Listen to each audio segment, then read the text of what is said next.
الله الرحمن الرحيم الحمد لله رب العالمين والصلاة والسلام على النبي الكريم الأمين وعلى آله وصحبه أجمعين أما بعد.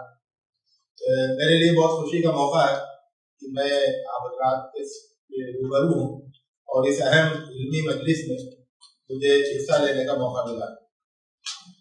امید ہے کہ یہ گفتگو ہماری اس طرح کی ہم سب سے متعلق گفتگو ہے اور ہم سب اس کے مخاطب ہیں اور اس کی نوعیت تذکیر کی ہے، یعنی کوئی نئی بات شاید اس میں نہیں ملے، ساری باتیں تذکیر نوعیت کی ہے، ہماری اپنی باتوں کا دوبارہ تذکرہ ہے. اور کچھ اسی طرح سے ہے کہ کوئی یہاں سے اپنے دوست کے پاس مدینے جائے تو یہاں سے مدینے سے جڑے لے کے جائے اس کے پاس تحفے میں دے. تو موضوع یہ ہے کہ نئے حالات میں شرعی رہنمائی. اس سے پہلے ایک سوال یہ کرنا چاہیے کہ مدارس کے جو فارغین ہیں اور یہ ایسی دائرے جو علماء کرام کی ہے، تو سماج میں، انسانی سماج میں ان کا واقعی فائدہ کیا ہے؟ اور یہ بار بار یہ سوال اٹھتا بھی ہے کہ علماء کا ہمارے لیے ریلیونس کیا ہے، فائدہ کیا ہے. تو اس پر سنجیدگی سے غور ہونا چاہیے، کیونکہ جو عام طور سے علماء جو کام انجام دیتے ہیں وہ ایسے کام ہیں جو کہ سماج کی واقعی ضرورت نہیں ہے. مثال کے طور پر ہم نمازوں مسجد میں امامت کرتے ہیں، تو یہ تو ہم سب جانتے ہیں کہ امامت تو ہر وہ فرد کر سکتا ہے جو کہ نماز پڑھتا ہے، اس کے لیے عالم ہونا کوئی ضروری نہیں ہے. اور نکاح پڑھانا ہے، نماز جنازہ پڑھانا ہے، تو یہ ساری چیزیں جو ہے وہ ہر مسلمان کر سکتا ہے، اس کے لیے عالم ہونا ضروری نہیں ہے. تو بحیثیت ایک عالم کے سماج میں ہمارا اصل رول کیا ہے جو کہ ہم کو دوسروں سے ممتاز کر سکے. تو اس سلسلے میں ایک بہت ہی اہم مکالمہ ہوا، اس کو میں یاد دلانا چاہوں گا کہ بصرہ سے ایک آدمی کا گزر ہوا، تو اس نے وہاں لوگوں سے پوچھا کہ من سیدکم، تمہارا سردار کون ہے؟ تو لوگوں کو اندازہ یہ تھا کہ مطلب ظاہر کسی قبیلے کے سردار کا نام لیا جائے گا یا وہاں جو گورنر ہے اس کا نام لیا جائے گا، لیکن لوگوں نے کہا کہ ہمارے سردار جو ہے وہ حسن ہے، الحسن البصری رحمۃ اللہ علیہ. تو لوگوں کو حیرت ہوئی کہ یہ تو آزاد کیے ہوئے غلام ہیں، یہ تو کسی قبیلے کے سردار بھی نہیں ہے، کوئی اور ان کی سماجی حیثیت نہیں ہے، یہ کیسے سردار ہو گئے؟ تو انہوں نے پوچھا کہ اس آدمی نے پوچھا ان لوگوں سے کہ بیما سعدکم، یہ تمہارے سردار کیسے بن گئے، ان کے اندر کیا ہے؟ تو اس کے جواب میں ان لوگوں نے کہا کہ احتجنا الی علمہ واستغنا عن دنیانا، کہ ہم ان کے علم کے محتاج ہیں اور وہ ہماری دنیا سے بے نیاز ہیں، ان کو ہماری دنیا کی کوئی ضرورت نہیں ہے، اور ان کی زندگی ہماری دنیا اور ہمارے مال و اسباب کے بغیر چل رہی ہے، لیکن ہم ان کے علم کے محتاج ہیں. تو یہ جو علم کا احتیاج ہے، یہ اصل میں علماء کا اصل رول ہے کہ علماء اپنے علم کے ذریعے سے لوگوں کی ضرورتوں کو پورا کریں، وہ ضرورتیں جو کہ علماء کے علم ہی کے ذریعے سے پوری ہو سکتی ہیں، جس کو ہم شرعی رہنمائی کہتے ہیں. علماء کے علم کے ذریعے سے جو ضرورت پوری ہوتی ہے اسے ہم شرعی رہنمائی کہتے ہیں. ایک طبیب ہے تو اس نے جو علم طب حاصل کیا ہے اس کے ذریعے سے وہ علاج کرتا ہے. ایک مہندس ہے، انجینئر ہے، تو اس نے جو علم حاصل کیا ہے، علم ہندسہ، اس کے ذریعے سے وہ لوگوں کے لیے اس طرح کی ضرورتوں کا انتظام کرتا ہے. ایک وکیل جو ہے وہ قانونی رہنمائی کرتا ہے، لیکن ایک عالم جو ہے وہ زندگی کے مختلف شعبوں کے سلسلے میں، مختلف ضرورتوں کے سلسلے میں، مختلف سوالات کے سلسلے میں وہ ان کی شرعی رہنمائی کرتا ہے، دینی رہنمائی کرتا ہے. یہ علماء کا سب سے بڑا رول ہے، یہی ان کا سب سے یعنی واقعی فائدہ ہے. اگر وہ اس رول کو ادا کرتے ہیں تو یہی اصل میں فائدہ ہے جس کو ذکر کیا جا سکتا ہے کہ مدارس اور زیادہ قائم ہونے چاہیے، اور بڑے ہونے چاہیے، اور زیادہ ان پر توجہ دی جانی چاہیے، اور زیادہ اس میں داخلے ہونے چاہیے. کس لیے؟ تاکہ ایسے لوگ وہاں سے فارغ ہوں جو کہ لوگوں کی شرعی رہنمائی کر سکیں. تو جب کیریئر کی بات آتی ہے، کیریئر کا مطلب یہ ہے کہ آپ پڑھ کے کیا بنیں گے. اسکول میں پوچھا جاتا ہے بچوں سے کہ بھئی آپ کا کیریئر کیا ہے، تو کوئی کہتا ہے میں ڈاکٹر بنوں گا، کوئی کہتا ہے میں انجینئر بنوں گا، کوئی کہتا ہے میں بزنس مین بنوں گا، میں مینجمنٹ میں جاؤں گا۔ لیکن ایک مدرسے کے ایک طالب علم کا اور پھر اس کے فارغ کا جو کیریئر ہے کہ مستقبل میں وہ کیا بنے گا، تو ویسے تو پوری دنیا اس کے لیے کھلی ہوئی ہے۔ مدرسے سے فارغ ہونے والا ڈاکٹر بھی بن سکتا ہے، انجینئر بھی بن سکتا ہے، اور وہ بزنس مین بھی بن سکتا ہے، سرکاری آفیسر بھی بن سکتا ہے۔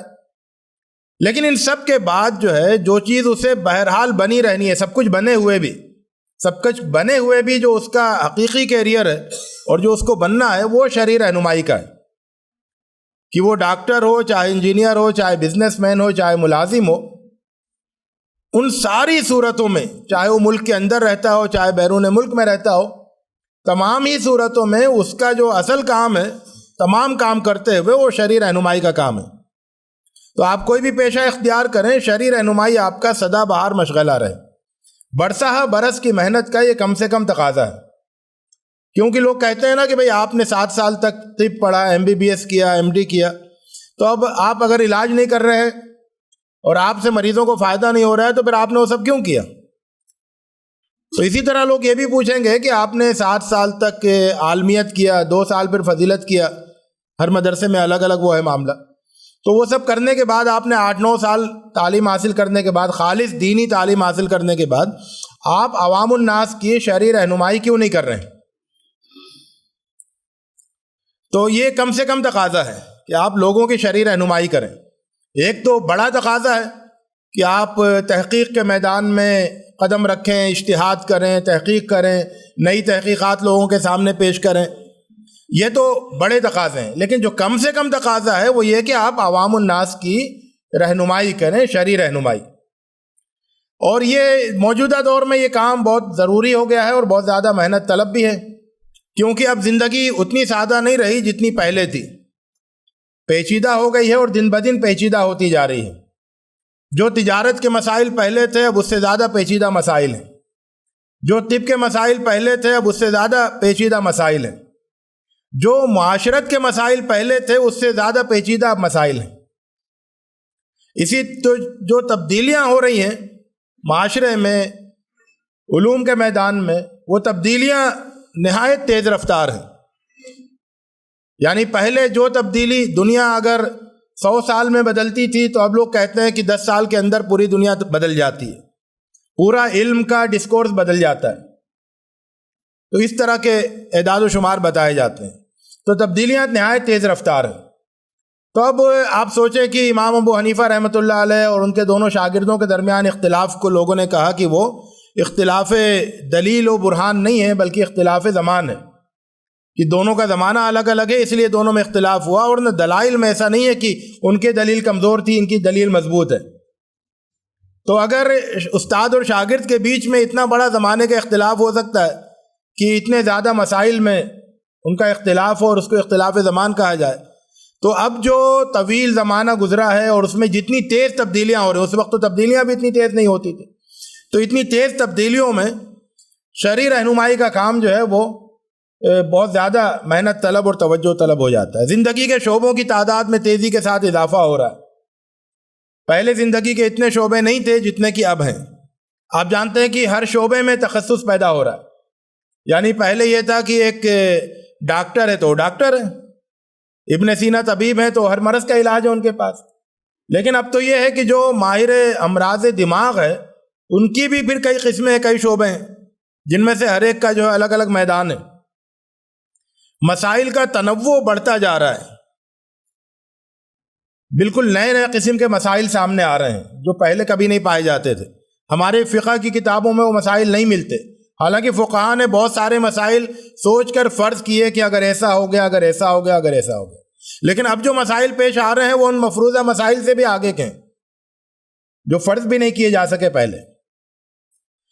آپ سے امت کی توقعات کیا ہیں، عوام کی توقعات کیا ہیں؟ تو آپ سے ایک توقع تو یہ ہے کہ آپ جو جدید ترین حل ہے وہ پیش کریں گے، یعنی علماء کی، محققین کی جو آخری تحقیق ہے وہ آپ پیش کریں گے۔ تو آپ کو واقف ہونا چاہیے کہ اہل علم کی آخری تحقیق کسی مسئلے میں کیا ہے۔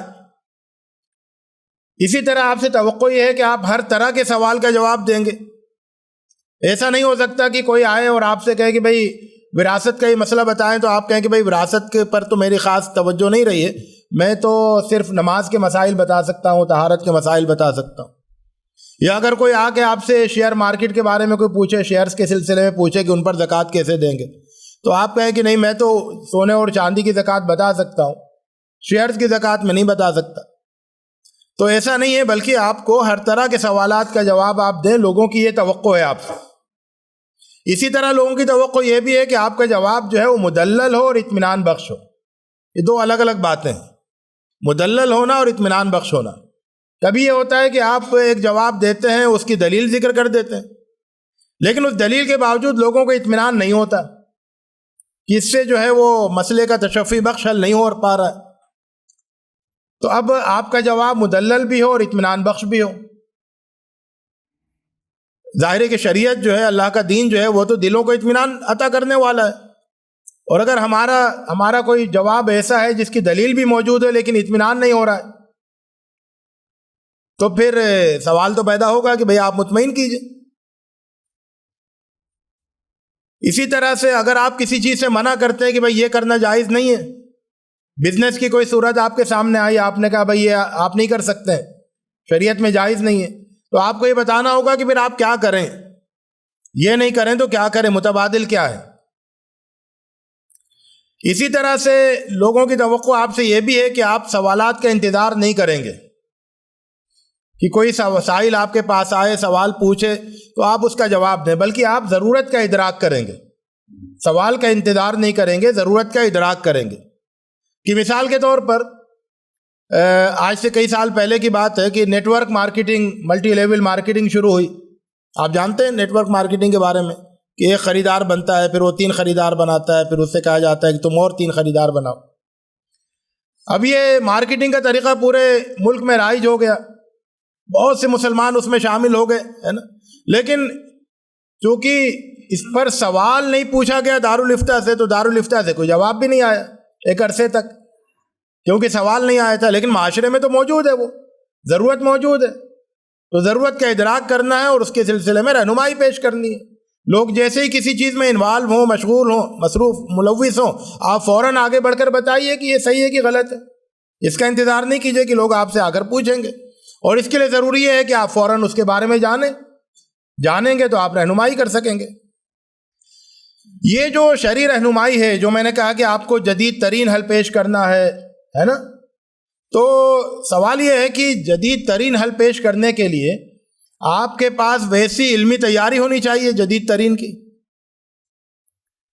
لیکن اس میں ایک بڑا مسئلہ ہے، اگر آپ اس کو مسئلے کی صورت میں دیکھیں، لیکن اگر آپ اس کو مسئلے کی صورت میں نہیں دیکھیں بلکہ اس کو ایک طرح کے خوبی کے طور پر دیکھیں، تو وہ پھر خوبی بھی ہے جس کے آگے پھر آپ کو مسئلے کا مطلب اس کا الگ سے انتظام کرنا ہے، اس کمی کا۔ وہ کیا ہے کہ جو ہم مدرسے میں پڑھتے ہیں، جب ہم مدرسے میں 7 سال رہے، 9 سال رہے، تو اس دوران ہم جو فقہ پڑھتے ہیں وہ کس زمانے کی ہوتی ہے؟ جی، تو آپ کے سامنے میں ایک وہ پیش کرتا ہوں، یہ جدول ہے، تو قدوری، مختصر القدوری ہے جو سب سے پہلے پڑھائی جاتی ہے، یا آپ کہیں کہ سب سے پہلے نور الاضاء پڑھاتے ہیں۔ تو نور الاضاء ابھی کون سی صدی ہجری چل رہی ہے؟ یعنی 15ویں، ہم 15ویں صدی میں ہیں، ہے نا، 1400 سال گزر چکے ہیں، 1450 سال گزر چکے ہیں تقریباً، تو ہم 15ویں صدی میں ہیں۔ ہم نے نور الاضاء پڑھی، وہ کب لکھی گئی ہے؟ یعنی لکھنے والے کی وفات کب ہوئی؟ سن 1059 میں، ہے نا، 11ویں صدی میں۔ ہم کس میں؟ 15ویں صدی میں۔ اس کے بعد ہم مختصر القدوری پڑھتے ہیں، ان کی وفات کب ہوئی؟ 5ویں صدی میں، ہم 15ویں صدی میں۔ پھر ہم ہدایہ پڑھتے ہیں، ان کی وفات ہوئی 593 میں، یعنی 6ٹھی صدی میں۔ ہم کہیں بدایت المجتہد پڑھتے ہیں، ان کی وفات 595 میں ہوئی، 6 صدی میں۔ ہم اصول فقہ میں اصول الشاشی پڑھتے ہیں، ان کی وفات 344 میں ہوئی، 4 صدی میں۔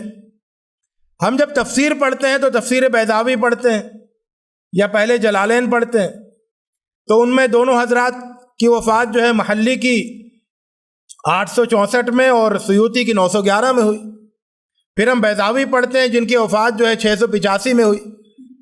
تو ہم ابھی پہلے الفیہ سے باہر نہیں نکلتے ہیں، پہلا جو 1000 سال ہے اس سے ہم باہر نہیں نکلتے، حالانکہ ہم 15ویں صدی میں ہیں۔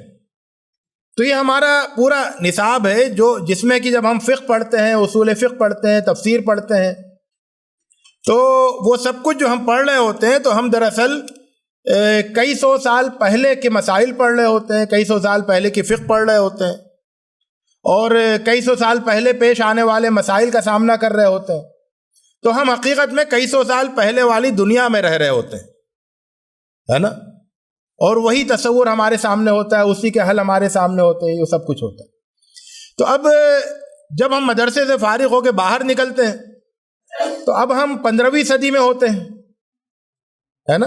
ہم یکایک جو ہے تقریباً 1000 سال کی جست لگا کر 1000 سال آگے بڑھ کر اب ہم اس زمانے میں آگے جو کہ 15ویں صدی ہے۔ تو اب ہمیں کیا کریں؟ یہاں تو بالکل ہی دوسرے مسائل ہیں، یہاں تو پورے شہر میں ایک بھی کنواں نہیں ہے جس میں کہ کوئی چوہا گر جائے، کتا گر جائے، ہے نا۔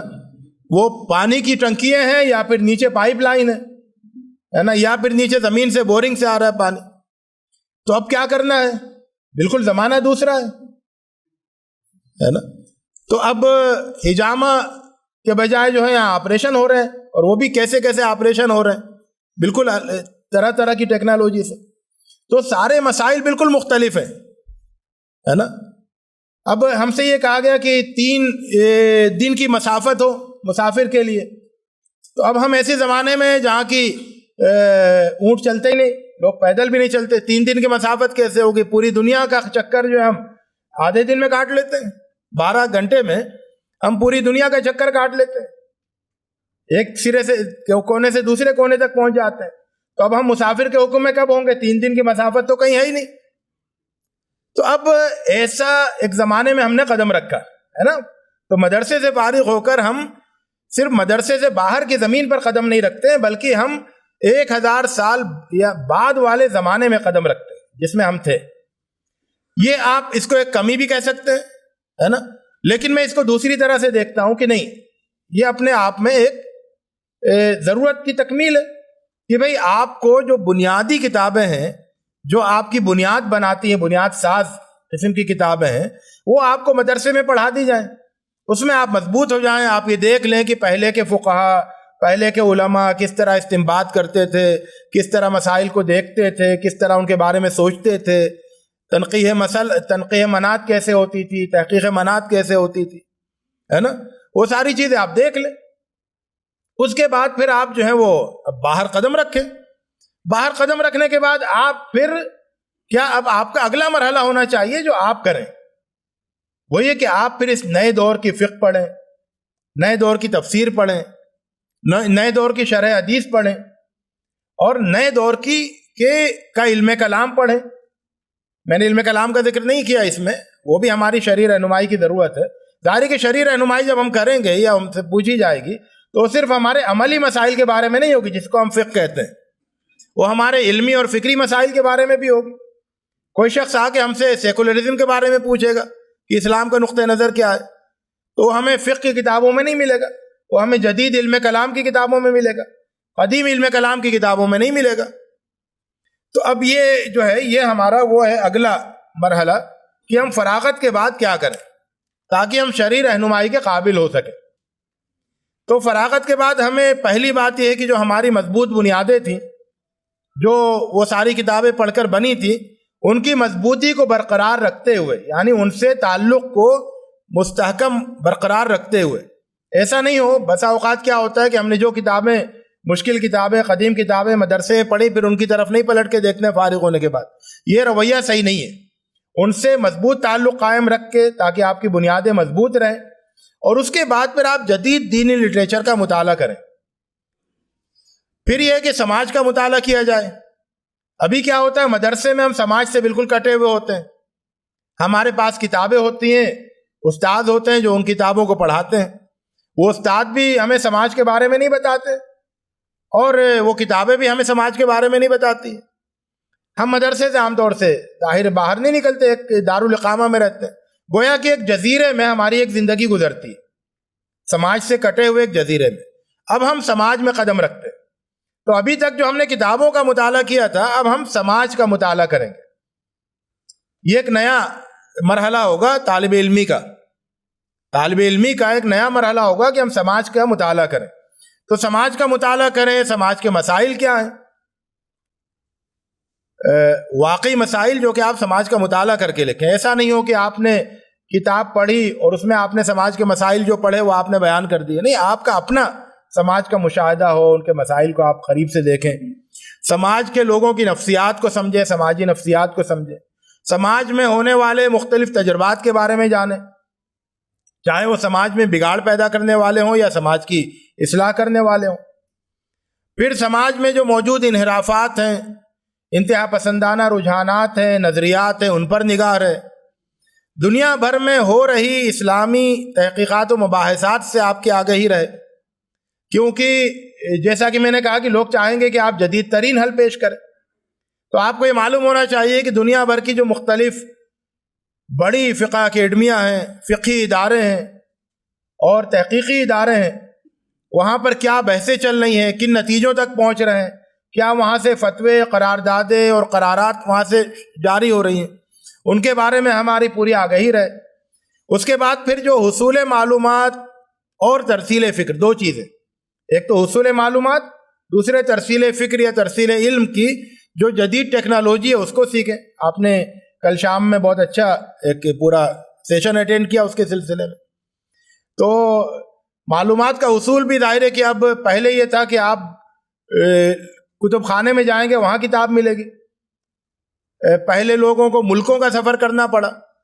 علامہ شبلی رحمۃ اللہ علیہ کو سیرت النبی لکھنے کے لیے انہوں نے ترکی کے کتب خانے میں جا کے کتابوں کو دیکھا اور پھر بھی ساری کتابیں نہیں ملی. اب جو لوگ سیرت النبی کو دوبارہ دیکھ رہے ہیں تو کہہ رہے ہیں کہ اگر فلاں کتاب ہوتی تو شاید فلاں باتوں پر فلاں باتیں کچھ اور مختلف ہوتی. اب صورتحال بالکل بدل گئی ہے. اب آپ کے ہاتھ میں موبائل ہے اور آپ کی انگلی کے فاصلے پر دنیا بھر کی ساری لائبریریاں موجود ہیں.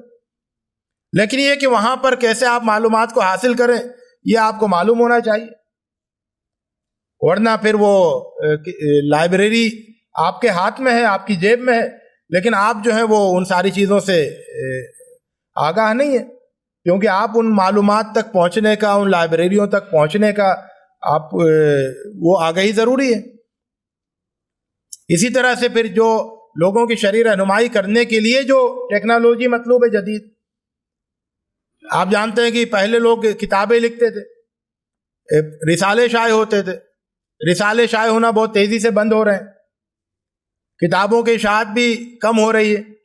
اس کی جگہ جو ہے اب دوسرے ذرائع کے ذریعے سے لوگوں تک لوگ اپنی بات پہنچا رہے ہیں. تو آپ جو اپنی شرعی رہنمائی پہنچائیں گے اس کا طریقے اب دوسرے ہوں گے. ہمیں اپنا جائزہ لیں، ہم سب کی مدرسے کی زندگی میں جب ہم مدرسے میں پڑھ رہے تھے تو اس دوران اور پھر ظاہر ہے کہ فارغ ہونے کے بعد اگر ہم نے اپنے آپ کو اپڈیٹ نہیں کیا ہے، موبائل میں سسٹم آتا ہے نا کہ اپنے آپ کو موبائل کو اپڈیٹ کریں،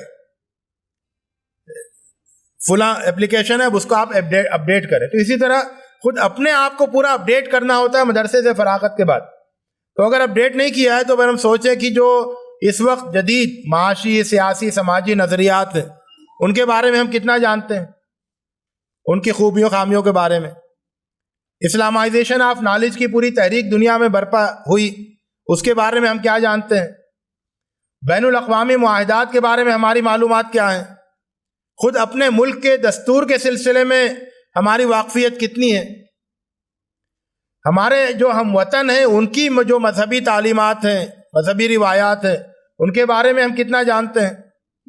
پھر جو نئے تجارتی مسائل ہیں، network marketing, crypto currency, stock exchange, forex اور تبادلہ زر کی جدید شکلیں، وہ کیا ہیں، ان کے بارے میں کیا مسائل ہیں، وہ ہم کتنا جانتے ہیں.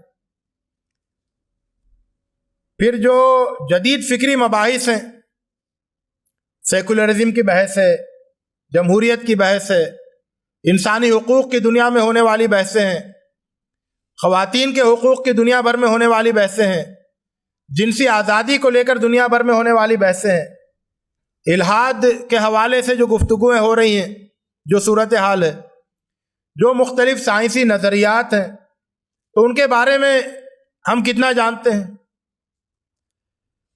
تو یہ کچھ چیزیں ہیں. پھر جب ہم فقہی مسائل کی طرف جائیں گے تو پھر میں اب تھوڑا سا وہ بدل رہا ہوں کہ ہمارے سامنے کس طرح کے مسائل عام طور سے آتے ہیں. وراثت کے مسائل آتے ہیں، اور وراثت کے مسائل میں ظاہر ہے کہ ہر مسئلہ منفرد ہوتا ہے. کوئی ایک فارمولہ سب خاندانوں پر اور سب حالتوں پر نہیں اپلائی ہوتا ہے. زکوٰۃ کے مسائل آ رہے ہیں، اور زکوٰۃ کے مسائل میں بیشتر جدید مسائل ہوتے ہیں جو کہ ہماری فقہی کتابوں میں موجود نہیں ہیں. تجارت کے کچھ سادہ اور زیادہ پیچیدہ مسائل ہیں جن کا تعلق حلال و حرام سے. سرکاری اسکیموں سے متعلق مختلف عجیب طرح کے سوالات آتے ہیں. ملازمتیں جو ہیں پرائیویٹ ہوں چاہے سرکاری ہوں، ان سے متعلق سوالات آتے ہیں. خواتین کے مسائل ہیں، طبی مسائل ہیں. یہ سب وہ مسائل ہیں جو بہت زیادہ پیش آئیں گے جبکہ آپ شرعی رہنمائی کے لیے آگے بڑھیں گے. آپ نہیں آگے بڑھتے تب تو کوئی مسئلہ ہی نہیں ہے، کوئی مسئلہ پیش نہیں آئے گا. لوگ کہیں گے بھائی یہ کسی چیز کا جواب نہیں دیتے ہیں، انہوں نے بس ایسے ہی مدرسے سے فارغ ہوئے ہیں اور اس کے علاوہ کچھ نہیں. لیکن اگر آپ شرعی رہنمائی کے میدان میں آگے بڑھتے ہیں جو کہ آپ کا کم سے کم فریضہ ہے، تو پھر اس طرح کے بہت سارے مسائل آپ کو پیش آئیں گے. یہ میں نے اس لیے پیش کیا تاکہ آپ یہ سمجھیں کہ کتنے طرح کی کے مطالعات ہمارے لیے ضروری ہیں، کتنی تیاریاں ضروری ہیں. اب جو ہم شرعی رہنمائی کرتے ہیں، پہلے تو یہ تھا کہ آپ دارالافتاء میں ہیں اور وہاں پر آپ کے پاس خط آئے گا اور آپ اس کا جواب دے دیں گے. ایک ہی طریقہ تھا. یا یہ کہ آپ کا حلقہ درس ہے کسی درسگاہ میں، مسجد میں، وہاں امام مالک کے پاس لوگ مراکش تک سے آتے تھے اور آ کے سوالات لے کے آتے تھے، پوچھتے تھے. کچھ کا وہ جواب دیتے تھے، کچھ کا نہیں دیتے تھے. تو لیکن اب جو ہے صورتحال یہ نہیں ہے. اب جو رہنمائی کے مقامات ہیں جہاں پہنچ کر آپ کو رہنمائی کرنی ہے وہ متنوع ہو گئے، کئی طرح کے ہو گئے، جس میں سب سے زیادہ جو عام ہے وہ سوشل میڈیا ہے، جہاں پر کہ ہر وقت کوئی نہ کوئی بحث چھڑی رہتی ہے. اور ہر وقت ضروری یہ ہوتی ہے کہ کچھ علماء آگے بڑھ کر صحیح شرعی رہنمائی کرتے رہیں. خطبات ہیں، جمعے کے خطبات ہیں، دیگر خطابات ہیں، ان کے ذریعے سے لوگوں کی شرعی رہنمائی ہو. اس وقت آپ دیکھ رہے ہیں کہ حجاب کے سلسلے میں عجیب غلط فہمیاں پھیلائی جا رہی ہیں. ہونا یہ چاہیے کہ دنیا پورے ملک کے جمعے کے خطبات میں ان کی وضاحت ہو کہ صحیح موقف کیا ہے اسلام کا. اخبارات اور رسائل، جن میں سے اب بہت سے اخبارات اور رسائل جو ہے وہ آن لائن ہو گئے ہیں. آپ خود اپنا آن لائن اخبار نکال سکتے ہیں، اپنا آن لائن رسالہ جاری کر سکتے ہیں، جس کے لیے کسی فنڈ کی بھی ضرورت نہیں ہے، بہت ہی معمولی رقم میں. پہلے یہ تھا کہ آپ کو کوئی اخبار جاری کرنا ہے، رسالہ جاری کرنا ہے تو آپ کو بہت زیادہ پیسوں کی ضرورت ہوتی. پھر کتابیں ہیں جن میں سے کچھ پرنٹ کتابیں ہوتی ہیں چھپی ہوئی، اور بہت ساری کتابیں جو ہے وہ ای بک وغیرہ اور PDF کی شکل میں ہوتی ہیں. ادارے، جن اداروں کی آپ جا کے رہنمائی کریں، تجارتی ادارے ہیں، مالیاتی ادارے ہیں، سماجی ادارے ہیں، وہاں پہنچ کر ان کی رہنمائی کی جائے کہ وہ اپنا کام صحیح طریقے سے کیسے کریں دین کے مطابق. اور افراد کی رہنمائی جو کہ انفرادی ملاقات کے ذریعے سے یا انفرادی روابط کے حوالے سے. میں نے کچھ کتابیں یہاں ذکر کی ہیں، آپ کو انشاءاللہ بھیج دیں گے. گروپ بنایا ہے نا مولانا ان لوگ؟ ہاں، تو اس پر جو ہے اس کی ابھی لکھنے کی ضرورت نہیں ہے، میں بھیج دوں گا انشاءاللہ. تو جو عصری فقہی مطالعہ، یعنی آپ نے مدرسے میں نور الرضا پڑھ لی، قدوری پڑھ لی، ہدایہ پڑھ لی، بدایہ پڑھ لی. اب اس کے بعد جب آپ فارغ ہو گئے، بلکہ آپ فتاوی عالمگیری بھی پڑھ لی، وہ سب پڑھنے کے بعد اب جب آپ آئے ہیں تو اب آپ کو کیا کرنا ہے، کیا مطالعہ کرنا ہے؟ تو عصری فقہی مطالعے کے لیے ایک تو جو فقہ اکیڈمیاں ہیں تو پوری دنیا میں، جس میں سب سے بڑی اکیڈمی جو ہے وہ مجمع الفقہ الاسلامی الدولی ہے، تو اس کی قرارات و توصیات وہ PDF مل جاتے ہیں نیٹ پر. پھر المجلس الاوروپی للافتاء والبحوث ہے، یورپین کونسل فار افتاء اینڈ ریسرچ. اس کی خوبی یہ ہے کہ جیسے مجمع الفقہ الاسلامی جو ہے اس کے پیش نظر عالم اسلام ہے، المجلس الاوروپی کے پیش نظر جو ہے وہ اقلیتی ممالک ہیں، اور پھر آپ کے جو فقہی فیصلے ہندوستان کی اسلامی فقہ اکیڈمی سے جاری ہوتے ہیں. علامہ یوسف قرضاوی کے الفتاوی المعاصرہ ہیں، مولانا خالد سیف اللہ رحمانی صاحب کی کتاب جدید فقہی مسائل ہے، مولانا رضی الاسلام ندوی صاحب کی کتاب زندگی کے عام فقہی مسائل ہے. یہ دونوں کتابیں کئی جلدوں میں ہیں. پھر جو آیوفی ہے، ہیئت المحاسبہ والمراجعہ للمؤسسات المالیہ الاسلامیہ، انہوں نے المعایر الشرعیہ جاری کی ہیں، تو تجارتی اور مالی مسائل کو سمجھنے کے لیے وہ بہت ضروری ہیں. تو یہ وہ کتابیں جن کا مطالعہ ہمارے یعنی ضرور ہونا چاہیے، تاکہ ہم یہ جانیں کہ موجودہ دور میں کہ مسائل کیا ہیں، ان کا حل کیا ہے، اور اس کے سلسلے میں کس طرح سے لوگوں کی رہنمائی کرنی ہے. اس کے علاوہ بھی بہت کچھ ہے جو آپ کر سکتے ہیں، میں نے بطور مثال ذکر کیے ہیں خاص چیزیں.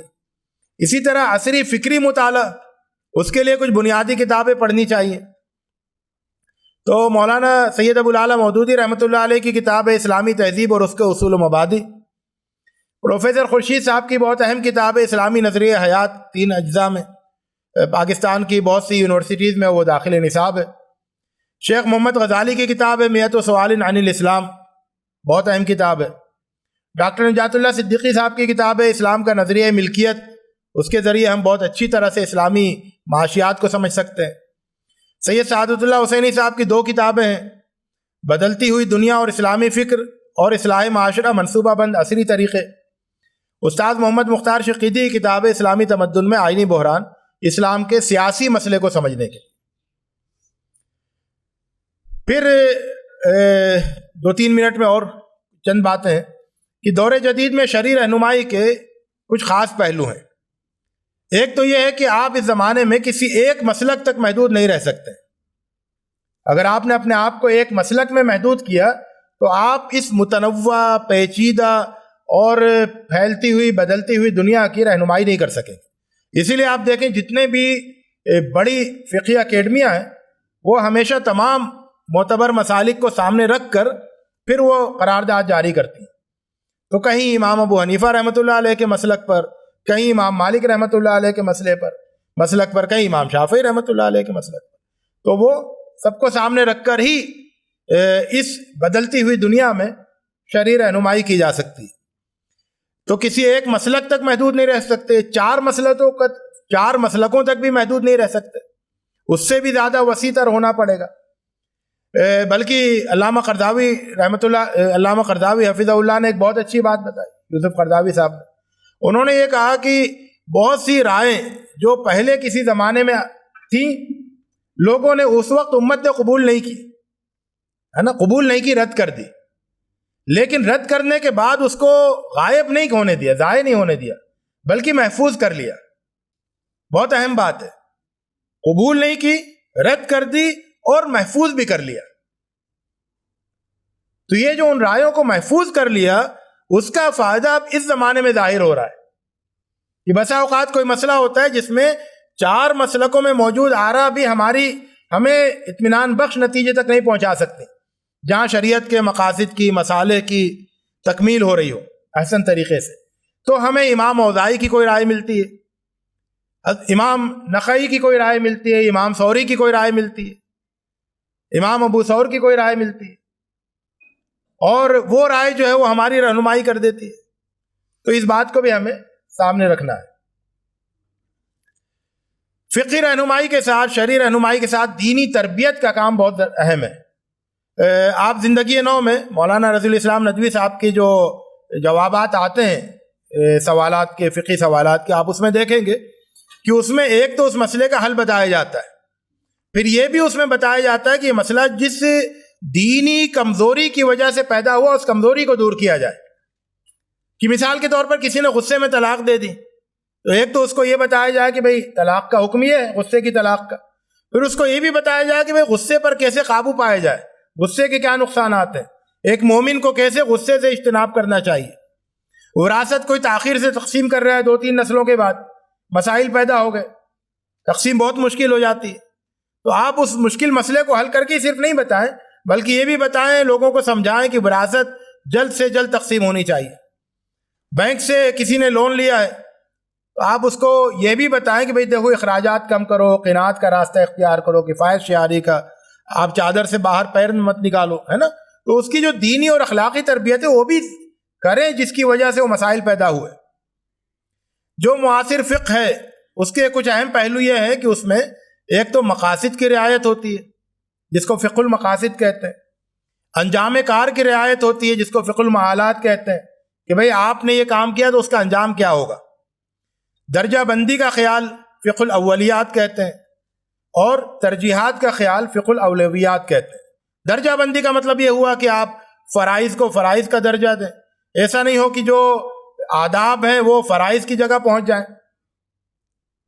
تو بہت ہی عام بات ہے کہ وہ قامتی صلاح پہ کھڑا ہونا ہے کہ نہیں کھڑا ہونا ہے، سب کا اس پر اتفاق ہے کہ اس کا تعلق آداب سے، لیکن اس مسئلے کو اہمیت اتنی دی جاتی ہے گویا کہ وہ ارکان صلاۃ نماز میں سے ہے نا. تو جو فقہ الاولیات ہے وہ سامنے رہے، فقہ الاولویات بھی سامنے رہے کہ کس کو کس موقع پر ترجیح دینی ہے. کچھ مشورے ہیں کہ ہم لوگوں کی شرعی رہنمائی کرتے وقت ان کے دینی مصالح کی رعایت کریں کہ وہ دین سے کتنا قریب رہیں، دین پر کتنی آسانی سے عمل کریں، اپنے لیے عزیمت اور عوام کے لیے نرمی برتیں. زمان و مکان اور انسان کی تبدیلی سے احکام میں تبدیلی ہوتی ہے، اس اصول کو یاد رکھیں. اپنی رائے کو بدلنے میں کوئی تردد نہیں ہو اگر دلیل سامنے آ جائے مضبوط. اور یاد رکھیں ایک بات بہت ضروری ہے، پہلے کیا ہوتا تھا کہ آپ کے پاس فتویٰ آیا، استفتاء آیا، آپ نے فتویٰ لکھ کے جواب دے دیا، وہ فتویٰ صرف اسی تک ہوتا تھا، 2-4 آدمی جانتے تھے.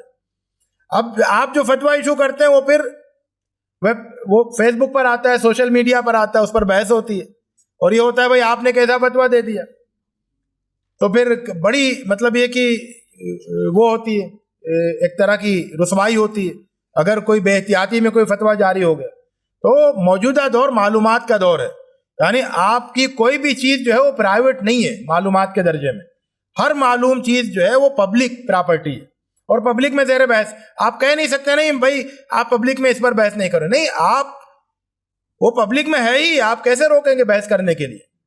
اب تو پارلیمنٹ کی کارروائی بھی جو ہے وہ ڈائریکٹ نشر ہوتی ہے، ساری دنیا دیکھتی ہے، عدالتوں کی کارروائیاں ساری دنیا دیکھتی ہے. تو کوئی چیز مخفی نہیں ہوتی ہے، پرائیویٹ نہیں ہوتی. تو ہر چیز سب لوگ، اور پھر اسی طرح اہل علم کے گروپوں اور فورموں سے وابستہ رہیں تاکہ آپ اپڈیٹ رہیں، آپ کا ذہن وہ رہے. تو ایسے واٹس ایپ گروپ تلاش کریں، ایسے گوگل گروپ تلاش کریں، دوسرے گروپ تلاش کریں، فورم تلاش کریں جس میں کہ آپ کا اہل علم سے رابطہ بنا رہے اور وہ معلوم ہوتا رہے کہ کیا گفتگویں چل رہی ہیں، کیا رجحانات ہیں. اور پھر مناظروں سے بالکل توبہ کر کے اور مباحثوں میں حصہ لیں. ایک مناظرہ ہوتا ہے جس میں آدمی کو صرف جیتنے کی فکر ہوتی ہے، ایک مباحثہ ہوتا ہے جس کا مقصد یہ ہوتا ہے کہ ہم سب مل کر کسی صحیح بات تک پہنچیں. تو یہ کچھ مشورے تھے، اس پر میں اپنی بات گفتگو مکمل کرتا ہوں.